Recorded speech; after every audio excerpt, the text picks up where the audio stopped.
ఒకరోజు ఎలుక నడుచుకుంటూ వెళ్తుంది. తను వెళ్తున్న దారిలో నేలపైన ఒక వెలుగుతున్న బంగారు నాణెం గమనించాడు. ఆ బంగారు నాణెం సూర్యకాంతిలో మిలమిలా మెరిసిపోతుంది. అయితే ఆ బంగారు నాణెం తీసుకొని నేను దీన్ని తీసుకొని ఎన్నో కావలసిన వస్తువులు కొనుగోలు చేస్తాను అని తనలో తాను అనుకున్నాడు. అప్పుడే తనకి తన స్నేహితుడు ఉడత ఇలాంటి బంగారు నాణెం ఒకటి పోగొట్టుకున్నాడు అని గుర్తుకు వచ్చింది. ఇంకా గుర్తుకు వచ్చిన వెంటనే తను స్నేహితుడి దగ్గరకు పరిగెత్తుకుంటూ వెళ్ళాడు.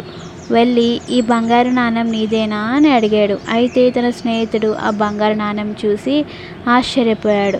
నేను ఎంత వెతికినా నాకు దొరకలేదు. ఎక్కడ పోగొట్టుకున్నానో కూడా అర్థం కాలేదు. చాలా బాధపడ్డాను. కానీ నీకు దొరికింది. అయినా సరే నువ్వు నాకు తిరిగి తెచ్చిచ్చావు.